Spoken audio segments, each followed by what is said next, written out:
You know, the Oilers are quite literally the oldest team in the NHL. I'm not sure if that's still true because Corey Perry went to the Kings, but it's still an issue, and the Oilers need to get younger.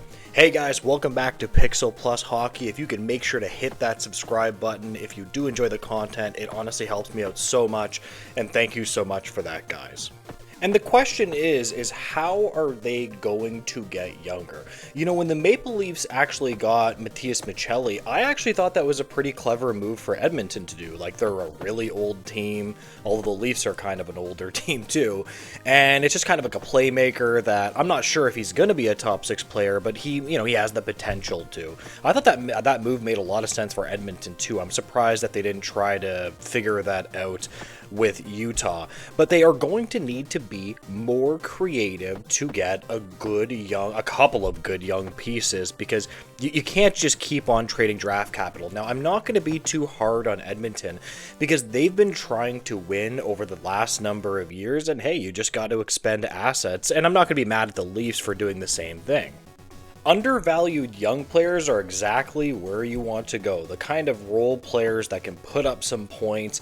You know, they got Matt Savoy. I actually really like that trade for Edmonton. I thought that was a snappy trade, and they need to do more of that. Now we have more information on the rumored deal between the Edmonton Oilers and the Tampa Bay Lightning for a player that I really like, Isaac Howard, and he had a hell of a season in the NCAA, and I love to see that the Edmonton Oilers were in on him, and honestly, I think that they still may actually be in on him right now. He played 37 games for Michigan State and put up 52 points.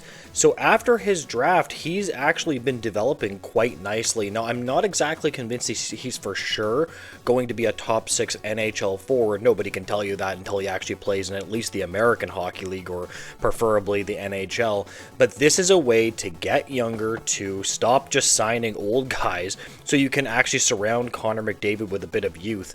I truly do believe if the Oilers got some proper young depth in their organization and some better goaltending, to be fair. I've been going on about their goaltending for quite a bit. I think that they probably would have won a cup by now. Now, the most interesting thing about this is that Edmonton almost acquired him, and they actually had a deal in place with the Tampa Bay Lightning for a late first-round selection, and apparently at first Tampa Bay had somewhat agreed to it, but it would have to be a late first-round pick probably in 2027 because the Oilers don't have their 2026 selection at all. But apparently it fell through because Tampa Bay possibly changed their mind or something, saying that that wasn't good enough. I'm surprised by that Tampa Bay went back on this trade, to be honest with you. Now, Isaac Howard's rights become, they go over around mid-August. I think it's like August 15th that his rights have to be signed for, essentially, by Tampa, or they release his rights, which just makes it more and more interesting because he will become less valuable the closer to that date it becomes, and that's according to Frank Cervelli anyway. So this is why it's kind of surprising me from the Tampa Bay Lightning perspective, where I view it that why didn't they just make this trade? Like, I think a late first round selection is completely fair. I think that, Isaac Howard was drafted in the late first round, so it kind of makes logical sense. Like, I don't know why they said no to this. Not only that, but we're in July now, it's August, so we have, about a month, a little bit less than a month and a half before his rights expire.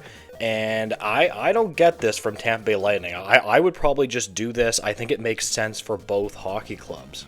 You know, this actually may work out for the Edmonton Oilers because maybe they might have to give up even less. So the Tampa Bay Lightning could end up looking really bad on this because they might just have to take whatever, and Edmonton Oilers could take advantage of the fact that the Tampa Bay Lightning are in a corner with this player. Like, they need to get faster and younger, so this just makes a lot of sense.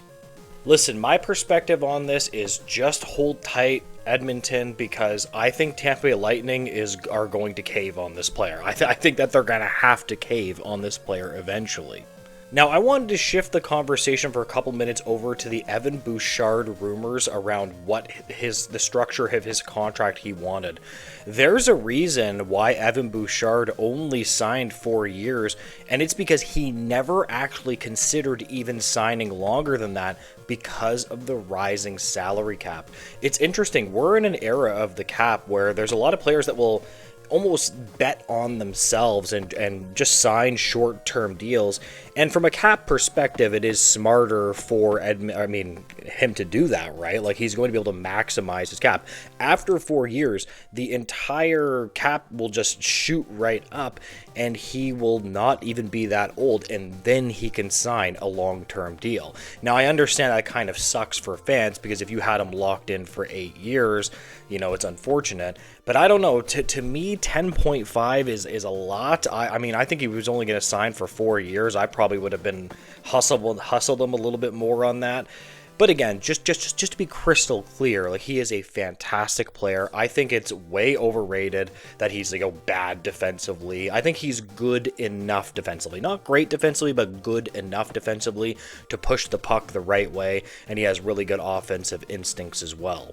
It's interesting, in this article I was reading, they were alluding to the fact that, like, the financial commitments would essentially be too high for what the cap was right now, so it just made sense to only sign a 4-year deal. I'm kind of wondering, if the Oilers would have tried to get Bouchard on 8 years, what exactly would the cap hit would have been? Like, what was he asking, like 15 or something like that? Like, just something absolutely astronomical and outrageous that, like, the cap isn't that high right now, so that would have just absolutely crippled the Oilers, because the Oilers are in a bit of a pickle with their cap space too.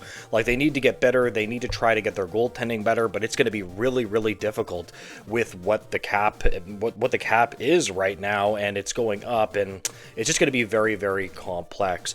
Anyways, I am going to end this video here. If you can make sure to like, comment, and subscribe, guys, I would greatly appreciate it, and make sure to have a great day. Goodbye, guys.